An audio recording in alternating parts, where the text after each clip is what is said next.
Welcome to Worship Artist Society. I'm your host, Eric Johnson. Your church is not an island. We're all in this together, and we all have an important part to play. Today, we have Mistah Kelly in studio with me. Thanks for joining us, Mark. Thank you. Yeah. So Mark and I met a couple years ago, and we met multiple times, over coffee and lunch, and had some just really great conversations. And, even though we came from different backgrounds, we found commonality through ministry and music in a lot of our conversations. And I just love, what the Lord's taken you through in your life, and some really crazy tough stuff and some really great stuff. And I just really related to your testimony and to your love for ministry and music. And I was like, man, you'd be a great fit for the show. And I think that people are going to love hearing your perspective, as we all are uniquely created to reach a certain type of person. Like we were talking off air, it's like, God has gifted us to speak to a specific type of person. Right. And I admire your voice and what you do for this community, man. So Mark has been active in the Denver hip hop scene for years, and he's even won awards for, freestyling and just very gifted and creative. And I wanted you guys to hear from his perspective. Maybe it's not something that you're used to hearing in your church, or but I want you to know what's going on here in Denver. And so we're going to cover some important topics today, even some rough topics about ministry, and even getting into prison ministry in some of these different areas. Mm-hmm. But I think it's really important for us to look at these issues as a worship community and even ministry. So Mark, tell us a little bit about your backstory, how you got into music, where you grew up, that sort of thing. Okay, yeah. First, thank you for your kind words. Nobody Google me, because you're not going to find Mistah Kelly with any Grammys or any type of anything like that. Not yet. But I guess my story is really a dime a dozen, but it's like you mentioned, it's not maybe familiar to a lot of people. So I grew up in North Aurora. I've lived in other places, California, San Jose, Dallas, that kind of thing. But primarily in Aurora, Colorado. Came from a broken home. And it was, I guess, it was kind of rough, not just being an only child, but just the area that I lived in. And like many other young people in those environments, your escape is music. And, of course, the music that I was very fond of at that time, that was somewhat just hitting mainstream at that point, so to speak, was hip-hop or rap music. The first concert I went to I was 14. Yeah, 14. McNichols Arena out here, Colorado, which of course no longer exists. But the quote-unquote godfather of gangster rap. So Eazy-E, NWA, that was the first concert I went to. And that was back in 87. Okay. Around 87. You're aging yourself, man. Yeah, I know. But music, hip-hop music has really raised a generation, and a lot of people aren't aware of that. I would venture to say that rap music is probably the most influential genre of music today. Not just because of urban centers, but just young people, period. And of course, there's subgenres within the genre itself. But when I grew up, it was really what you would consider conscious rap. So it was a real big political voice. Public Enemy, Boogie Down Productions, KRS-One, some of those artists and groups really had a voice and a message that they wanted to get out.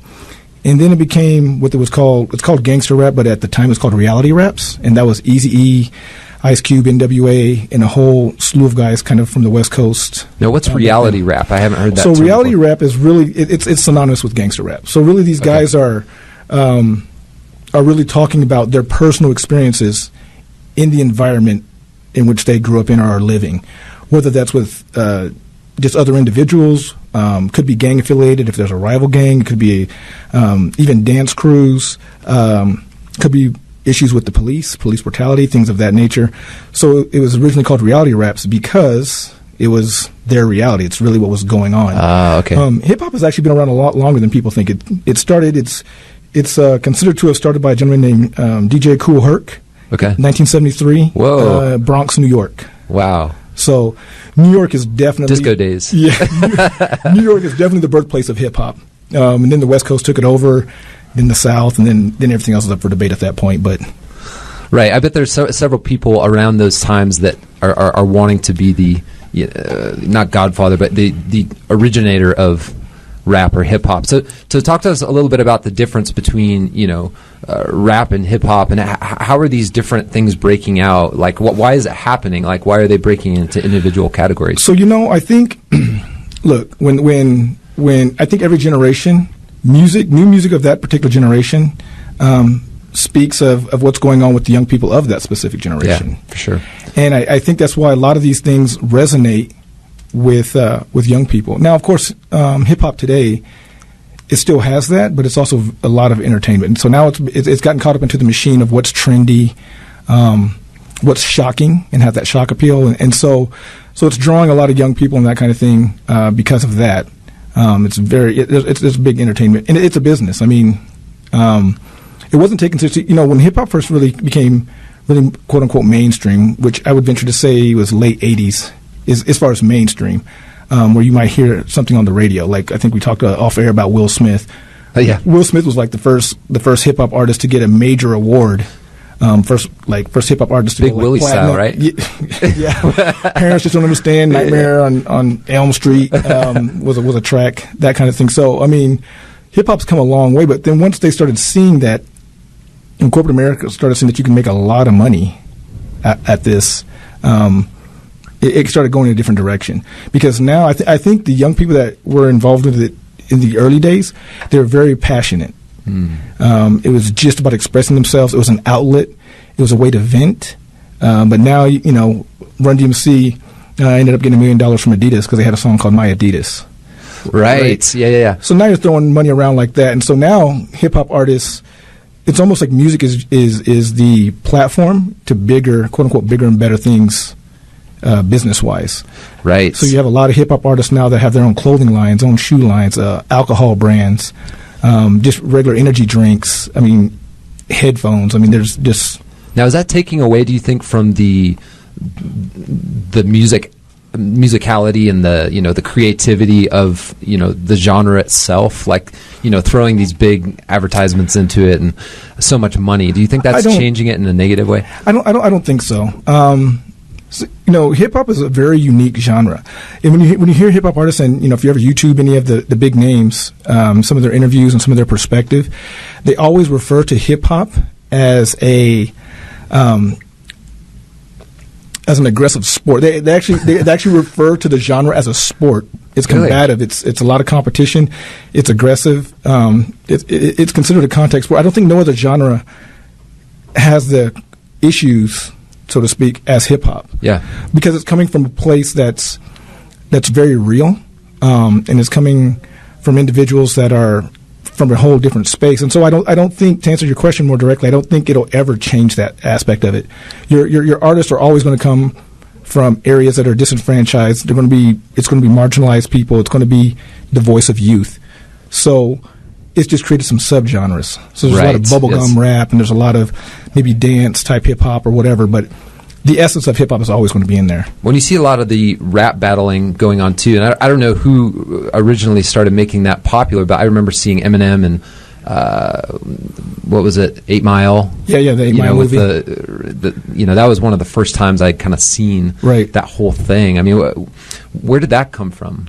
I don't know that I could say exactly where that came from. I do know when I was growing up, so LL Cool J was a big rapper when I was young, and he had, we'll say, issues, or what in hip hop community you would say had beef with another rapper called Kumo D. Okay, and they would go and they would have tracks on their individual projects aimed at each other, and so that was maybe a form of it. But before then, like I said, I don't know who could be credited with who originated it. Yeah. I know that there was an individual named KRS-One, who I mentioned before, and Busy B, MC Shan. So these were some guys that would battle back and forth. But a lot of it was a different world then. So it wasn't as easy as just dropping something on YouTube or putting something out on Twitter or whatever. So a lot of it was word of mouth. So maybe one performer would be at a club or a house party, and then they would just start talking about this other guy. Gotcha. Okay. Right. Um, An influencer is what they call it now today. Okay, an influencer. Yeah. And then, you'd have the middleman, maybe the agitator, right? And so then the next guy, when he'd have his beef or his next show, he would then respond. And then I think later on it just got to, okay, let's be in the same venue, and then they would go back and forth or whatever. But it kind of probably evolved in that way. So I want to start transitioning a little bit into, Christian hip hop and how that's, progressed. And I actually really enjoy a lot of the Christian hip hop that's coming out these days. Back when it first started with some of the T-Bones, and I don't want to throw too many people under the bus, but it just seemed very cheesy. Didn't seem like it was a good match even for what was happening in the secular community around the time gangster rap was really coming up. But in the next segment, I do want to kind of transition into how it's become such a big thing in the Christian world, and even the thing that's going on with Kanye right now. I want to hear your opinion on this when we come back. But you're listening to Worship Artist Society on 94.7 FM The Word. This is Eric Johnson. You can find my past podcasts on iTunes or Spotify. Make sure to subscribe and review.